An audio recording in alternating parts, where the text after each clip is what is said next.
नमस्कार मित्रांनो, मी अमोल आगरकर. आजच्या व्हिडिओमध्ये आपण बघणार आहोत की बरेच विद्यार्थी मित्र मला कमेंट करतात. जे काही माझे व्हिडिओज असतात, आपल्या चॅनलवरचे व्हिडिओ असतात, तिथे कमेंट करतात. मी त्यावर उत्तर द्यायचा प्रयत्न करतो. जास्तीत जास्त प्रश्नांची उत्तरं मी देऊ शकलो पाहिजे हा माझा प्रयत्न राहतो. परंतु बऱ्याच वेळा कामाच्या व्यस्ततेमुळे काही कारणास्तव मला उत्तर देता येत नाही. तर मी साधारण एखाद्या महिन्यातून एखादा व्हिडिओ असा घेत असतो की ज्यामध्ये तुमच्या प्रश्नांची उत्तर द्यायचा प्रयत्न करतो. त्यामध्ये जे काही विद्यार्थ्यांचे प्रश्न असतात त्यांना मी म्हणजे काढून, जे काही वेगळे काढून त्यांना उत्तर देतो, जेणेकरून एका विद्यार्थ्याचा प्रश्नाचे उत्तर देताना मला इतर विद्यार्थ्यांनासुद्धा फायदा व्हावा हा माझा त्यामध्ये उद्देश असतो. ठीक आहे. तर आजच्या व्हिडिओमध्ये आपण याचे काही महत्त्वाचे प्रश्न बघणार आहोत. सगळे डिप्लोमा डिग्री किंवा आपले जे काही विद्यार्थी ITIची आता प्रिपरेशन करत आहेत, टेक्निशियन वगैरे, आणि विद्युत सहाय्यकची वाट बघतायत, आणि BMC वगैरे किंवा MESची वाट बघतायत, तर त्यांच्यासाठी पुढे प्रश्न आहेत. तर कुठे स्किप करू नका, पूर्ण व्हिडिओ डिटेल. मित्रांनो, मी लवकरात लवकर थोडंसं तुम्हाला सांगायचा प्रयत्न करतो. प्रश्न भरपूर आहेत, त्यामुळे व्हिडिओ खूप मोठा होऊ शकतो. तर पहिला प्रश्न आहे प्रमोद मुंडे यांचा. हा प्रश्न भरपूर विद्यार्थ्यांनी विचारलेला आहे की सर ST ड्राईव्हचा रिझल्ट हा कधी लागेल. तर रिसेंटली मी माहिती घ्यायचा प्रयत्न केला आहे त्यावर, कारण की भरपूर कमेंट्स विद्यार्थी मित्रांचे आले. असं एक गृहीत होतं की असं एक्सपेक्टेड होतं की डिसेंबर एंडला रिझल्ट लागेल, परंतु अजूनपर्यंत त्यामध्ये काही हालचाल झालेली नाही आहे, म्हणजे रिझल्ट त्यांनी लावलेला नाही आहे. परंतु जेव्हा मी माहिती घेतली तेव्हा असं कळालं की त्यांची लिस्ट ऑलरेडी तयार आहे, परंतु त्यांना ॲट अ टाईम बाकी 2-3 पोस्टचा रिझल्ट लावायचा असल्यामुळे थोडासा डिले होतो आहे. तर फायनलाईज झालं, कारण विद्युत सहाय्यकचासुद्धा त्यांना लावायचा आहे. त्यामुळे आपला फेब्रुवारीच्या फर्स्ट किंवा सेकंड वीकमध्ये रिझल्ट लागण्याची शक्यता भरपूर आहे. एनी टाईम कधी पण रिझल्ट लागू शकतो. परंतु एक साधारण 10 तारखेपर्यंत त्यांनी मला सांगितलं आहे, 8 ते 10 तारखेपर्यंत ST ड्राईव्हचा रिझल्ट डिक्लेअर करतील. ठीक आहे. सेकंड प्रश्न आहे मनोज राऊत यांचा. तर त्यांचं असं म्हणणं आहे की प्रकल्पग्रस्त जे टेक्निशियन फोरसाठी जे आपण आरक्षण ज्यामध्ये मिळणार आहे, त्यांना मार्क्स वाढून मिळणार आहे 10%. जसं आता प्रकल्पग्रस्त आहे आणि एक ॲप्रेंटिस आहे. त्यामध्ये MSCBचंच प्रकल्पग्रस्त, म्हणजे त्यांचंच तिथेच जमीन गेलेली पाहिजे का, किंवा आणखी कुठे काही कारणास्तव गेलेली असेल प्रकल्पग्रस्तामध्ये. तर त्यामध्ये कसं आहे की MSCBचे जे सबस्टेशन्स असतात त्यासाठी जी जमीन जाते तेच फक्त प्रकल्पग्रस्तमध्ये येतात. इतर ते तिथे कन्सिडर करत नाही माझ्या माहितीप्रमाणे. ठीक आहे. त्यानंतर प्रश्न आहे नागेश जाधव यांचा. त्यांचा प्रश्न असा आहे की प्रश्न ॲक्च्युली त्यांचे मला भरपूर प्रश्न असतात, चांगलं कमेंट्स त्यांचे मला असतात. त्यांचे असे कमेंट बघून मला सुद्धा एक थोडंसं एक प्रोत्साहन मिळतं व्हिडिओसाठी. तर त्यांचा प्रश्न असा आहे की सर 1:4 म्हणजे आपण जे म्हणतो जो रेशो आहे निगेटिव्ह मार्किंगचा, तो कसा आहे टेक्निशियन 4मध्ये. कारण की एका टेक्निकल प्रश्नाला 2.2चं वेटेज असल्यामुळे 4 प्रश्न जर चुकले तर 2.2 मार्क जातील का, तर हो जातील. एका प्रश्नाला जेवढे मार्क्स होते ते मार्क्स 4 प्रश्न जर तुमचे चुकले तर एका प्रश्नाचे मार्क तुमचे जातील. ठीक आहे. त्यामुळे 2.2चा तुमचा मार्काचा लॉस होईल त्यामध्ये. ठीक आहे. तर त्यानंतर आहे महेश सूर्यवंशीचा प्रश्न आहे, यांचा प्रश्न आहे. तर त्यांचा असा प्रश्न आहे की महावितरणचं किंवा जे काही 3 कंपन्या आहेत किंवा महावितरण आहे, त्यामध्ये JEEची जागा जी आहे ती परमनंट असते का, म्हणजे जी वॅकन्सी निघते ती परमनंट निघते का, कारण की 1 वर्ष ट्रेनिंग पिरियड राहतो त्यानंतर परमनंट करतात का. तर JEE असो किंवा EE असो किंवा विद्युत सहाय्यक असो किंवा कोणतंही जे प्रोबेशनरी पिरियड राहतो, कॉन्ट्रॅक्च्युअल पिरियड त्याला म्हणतात 3 वर्षाचा, याच्यासाठी असतो टेक्निकलसाठी आपलं ITIसाठी, आणि JEEचा 1 वर्ष राहतो. त्यानंतर त्यांना 99% परमनंट करतातच. ठीक आहे. 99% परमनंट करतातच. काही केसमध्ये काही इश्यूज असतील, काही प्रॉब्लेम असतील, त्यांनी रेकॉर्ड चांगला नसेल 1 वर्षाचा, तरच ते तुम्हाला परमनंट करणार नाही, अन्यथा ते परमनंट करतातच. तुझा प्रश्न आहे मोनिका करकाडे आणि कोल्हापूर एक्सप्रेस असं एक नाव आहे त्याचं. तर त्यांनी मला कमेंट केलेलं आहे, मोठी कमेंट आहे.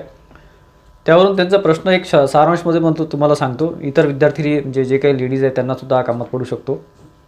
त्याचा प्रश्न असा आहे की सर मॅरिड असेल, म्हणजे आता मॅरिड आहे, आणि कारण सरनेम चेंज झालेलं आहे, आणि मॅरिड म्हणजे आधी जेव्हा सिंगल होतं तेव्हा सरनेम वेगळं होतं. ठीक आहे. माहेरचं जे असेल ते, तर फॉर्म भरताना कोणत्या नावाने फॉर्म भरायचा. तर मी जी माहिती काढली किंवा मला जी माहिती पर्सनली आहे त्यावरून असं असतं की जर तुम्ही मॅरिड असाल तर तुम्हाला एक तहसील कार्यालयामध्ये भेटून किंवा तिथलं जे सेतू कार्यालय तिथे भेटून, आणि जी काही तुमचे जे त्याच्याकरता एक अर्ज करावा लागतो, प्रतिज्ञापत्र वगैरे, तर त्यानुसार तुम्हाला करून मॅरिड असल्यावरसुद्धा तुम्हाला त्या नावाने फॉर्म भरता येतो. अन्यथा तुम्ही अनमॅरिडचा जर फॉर्म भरला, तुमच्या ज्या नावाने फॉर्म भरला, कारण डॉक्युमेंट तुमचे त्याच नावाने असतात. ठीक आहे. त्यामुळे ते तुम्हाला जास्त बेटर पडेल असं मला वाटतं. तरी पण तुम्ही जे काही आहे तुम्ही तिथं कार्यालयामध्ये भेट देऊन तुमची माहिती तुम्ही तिथे घेऊ शकता. ठीक आहे. त्यानंतर जयदीप सिंग राजपूत आहे आणि स्नेहा दुर्वा यांचा एकच प्रश्न आहे. ॲक्च्युली हा बऱ्याच जणांचा प्रश्न आहे, परंतु मी हे 2 नाव इथे घेतलेले आहे, यांचे मला कंटिन्यूस कमेंट असतात वरच्यावर, त्यामुळे. तर त्यांचा प्रश्न असा आहे की सर विद्युत सहाय्यकची सेकंड लिस्ट कधी लागेल. आता रिसेंटली आपण त्यावर एक व्हिडिओ घेतलेला आहे. तर विद्युत सहाय्यकची लिस्ट ही जवळपास म्हणजे आपण असं समजू की 90% रेडी आहे. जे काही आता त्याच्यामध्ये टेक्निकल बाबी त्यांनी सांगितलेलं, आणि कोर्टामध्ये जे काही इश्यू सुरू आहे त्याचं 100% शहानिशा कन्फर्म झाली की ते लिस्ट डिस्प्ले करतील आणि डिटेल लिस्ट लावतील. त्याच्यामध्ये असं नाही की एकदम फक्त रेफरन्स आपले जे काही ID असतात ते फक्त टाकतील, रजिस्ट्रेशन नंबर टाकतील, असं काही नाही आहे. ते पूर्ण लिस्ट लावणार आहे, त्यामुळे थोडंफार त्यांना डिले होतो आहे. ठीक आहे. तर साधारण पुढच्या काही दिवसामध्ये मी ऑलरेडी सांगितलं कधीही लिस्ट लागू शकते, पुढच्या 2 दिवसात ती लागू शकते किंवा 8 दिवसात ती लागू शकते. ठीक आहे. त्यानंतर गायत्री विघे यांचा प्रश्न आहे. असे प्रश्न बऱ्याच जणांचा आहे, त्यामुळे हा प्रश्न मी इथे इन्क्लूड केलेला आहे की ITI जस्ट झालेला आहे, एक्झाम दिलेली आहे, तर आता अप्लाय करता येईल का जर टेक्निशियन 4 आले तर? सहाय्यक तंत्रज्ञ हे जे पद आहे त्याची जाहिरात जर आली तर अप्लाय करता येईल का? तर यांचा प्रश्नाचं उत्तर मी असं देतो की तुमचं ITIचं जे तुमची एक्झाम आहे लास्ट सेमिस्टर ती झालेली पाहिजे, त्याचा रिझल्ट आलेला पाहिजे आणि त्याचं प्रमाणपत्रसुद्धा पाहिजे. प्रमाणपत्र ओरिजिनल नसेल तर ऑनलाईन जे मिळतं ते सुद्धा चालेल, परंतु ते कंप्लीट पाहिजे आणि रिझल्टसुद्धा तुम्हाला आवश्यक आहे. तुमचं काहीही असेल, तुम्ही जर एक्झाम दिली असेल, रिझल्ट यायचा असेल किंवा प्रमाणपत्र यायचं असेल ते चालणार नाही. तुम्हाला ऑनलाईनमध्ये सगळं सबमिट करावं लागेल. ठीक आहे. आणि डॉक्युमेंट व्हेरिफिकेशनला ते लागेलच, परंतु आपण जे फॉर्म भरतो ऑनलाईनचा तर त्याच्या लास्ट डेटला तुमचं हे कंप्लीट असणं अतिशय आवश्यक आहे. एज्युकेशन क्वालिफिकेशन महत्त्वाचं आहे. ठीक आहे. कुठलंही तुम्हाला असं कारण चालणार नाही, कारण की तुम्ही फॉर्म भरून द्याल की आमचं असं झालेलं आहे आणि डॉक्युमेंट व्हेरिफिकेशनला जर ते डॉक्युमेंट रेडी नसतील तर तुमचं रिजेक्शन 100% होईल. ठीक आहे. त्यामुळे त्या डेटच्या आधी ऑनलाईन ॲप्लिकेशनची जी शेवटची डेट असते त्याच्या आधी हे तुमचं सगळं कंप्लीट असणं, सर्टिफिकेट असणं, रिझल्ट असणं आवश्यक आहे. त्यानंतर बघा जयेश डाखोळे यांचा प्रश्न आहे. हा प्रश्न मी शेवटी घेतो, कारण की त्यावर मी एक प्रश्न अजून एका जणाचा आहे, त्यामुळे मी हा प्रश्न शेवटी घेईल. त्यानंतर बघा निकिता दिल्लीवाले असं सरनेम आहे, म्हणजे असं नाव आहे त्यांचं. तर त्यांचा एक प्रश्न आहे, मला 2 प्रश्न आहेत ॲक्च्युली त्यांचे. तर त्यांचं असं म्हणणं आहे की सर वायरमनला नक्की घेतील का? हा प्रश्नसुद्धा बऱ्याच जणांच्या विद्यार्थ्यांच्या मनामध्ये असेल.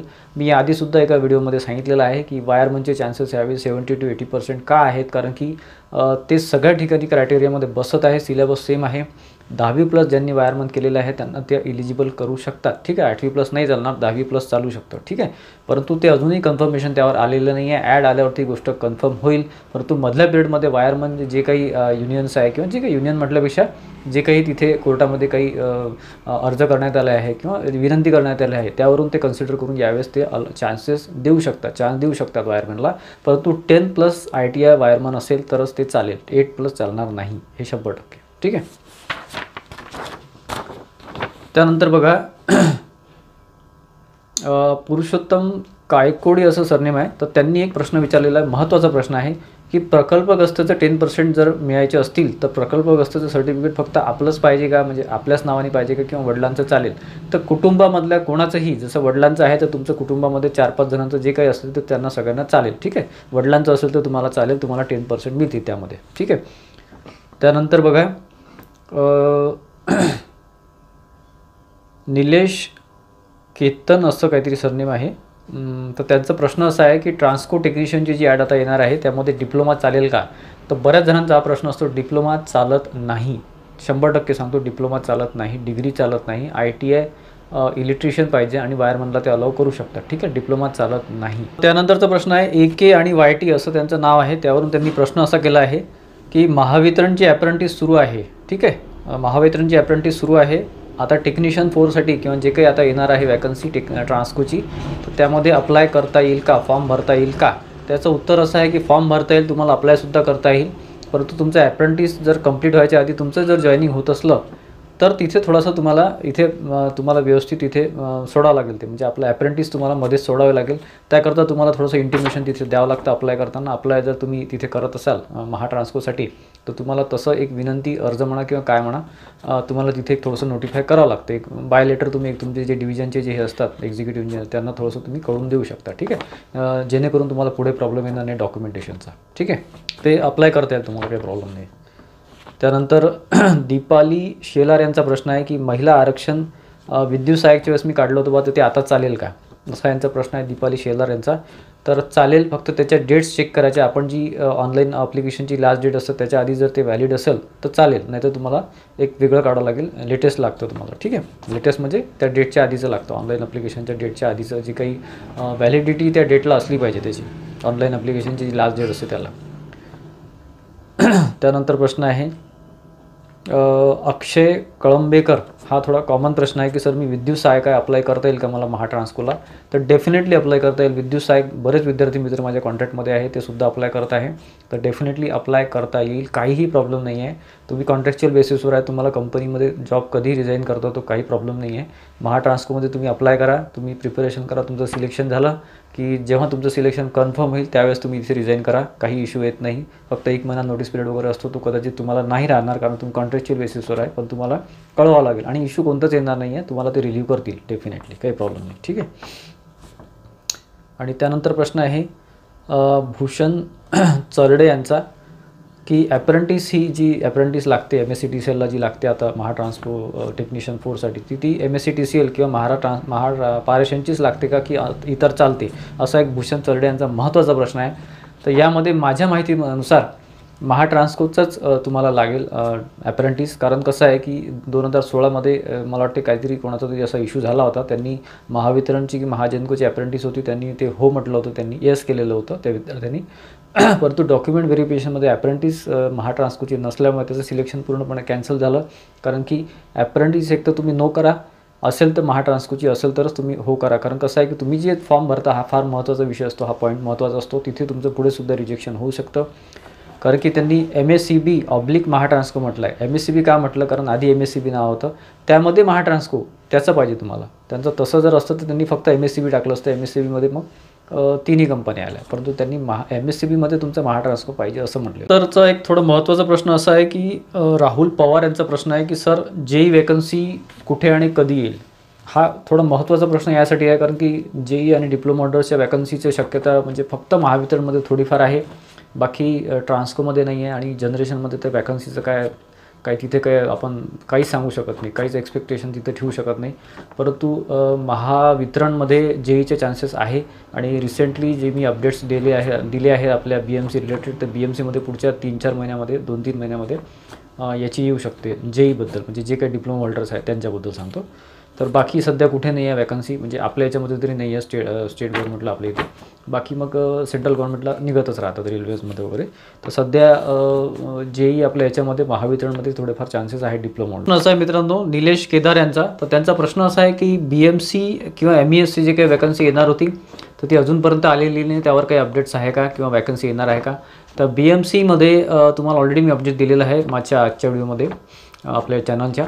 तर त्यामध्ये ते वाढवत आहे, त्यामुळे पोस्ट वाढवत आहे, तर त्यामुळे पुढच्या ते डिले होण्याची, त्यामुळे ते डिले होत आहे. ते साधारण मेच्या पिरियडमध्ये ते वॅकन्सी येण्याची शक्यता आहे BMCची डिप्लोमा आणि डिग्री होल्डरसाठी. ठीक आहे. त्यानंतर MES म्हणजे महाराष्ट्र इंजिनिअरिंग सर्व्हिसेस तांत्रिक सेवा, याकरता डिसेंबरमध्ये ॲड अपेक्षित होती टाईमटेबलनुसार MPSCच्या, परंतु अजूनपर्यंत ॲड आलेली नाही आहे. तर आता कोणत्याही क्षणी किंवा कोणत्याही यामध्ये दिवसामध्ये ती ॲड येऊ शकते. तर तुम्ही तयारीमध्ये राहावं असं मला वाटते, कारण ॲड ही 100% येणार आहे MESची. ठीक आहे. बाकी महावितरण आणि महापारेषणचं अपडेट मी तुम्हाला वरच्यावर देतच राहतो. तर फेब्रुवारीच्या एंडमध्ये जे काही आहे त्यांचं जे काही हे JEE आणि EEचं जे काही आहे जे काही वॅकंट पोझिशन आहे ते काढायचं त्यांचं प्रोसेस सुरू आहे. तर त्यामध्ये फेब्रुवारी एंडपर्यंत ते जाऊ शकतं. त्याच्या पुढे सुद्धा थोडंफार जाण्याची शक्यता आहे, परंतु वॅकन्सीची शक्यता बऱ्यापैकी आहे असा अंदाज आहे. मी तुम्हाला फेब्रुवारीमध्ये त्याबद्दल अपडेट्स देईलच. तर मित्रांनो आशा करतो की तुमच्या बऱ्याच प्रश्नांची उत्तरं तुम्हाला मिळाली असतील. माझा उद्देश हाच असतो की तुम्हाला जास्तीत जास्त तुमच्या प्रश्नाची उत्तरं तुम्हाला समाधानकारक मिळाली पाहिजे. माझी जी माहिती आहे, माझा जो 12-15 वर्षाचा जो गव्हर्नमेंटचा अनुभव आहे त्यावर मी तुम्हाला सगळं सांगायचा प्रयत्न करत असतो. आणि गव्हर्नमेंट रिलेटेड माहिती द्यायचा किंवा रिक्रुटमेंट रिलेटेड माहिती द्यायचा, अभ्यास जे काही कसा करावा किंवा रिक्रुटमेंटमध्ये तुमचं जे काही आहे एक्झाम असतो त्या रिलेटेड माहिती वरच्यावर देत असतो. असे व्हिडिओज तुम्हाला मिस करायचे नसतील तर प्लीज चॅनलला सबस्क्राईब करून ठेवा. इंजिनिअर म्हणून चॅनलला सबस्क्राईब करून ठेवा आणि बेल आयकनसुद्धा क्लिक करून ठेवा, जेणेकरून तुम्हाला नोटिफिकेशन येतील. आणि आजचा व्हिडिओ तुम्हाला बऱ्यापैकी माहितीपूर्वक वाटला असेल तर प्लीज लाईक करा आणि शेअर करा. धन्यवाद.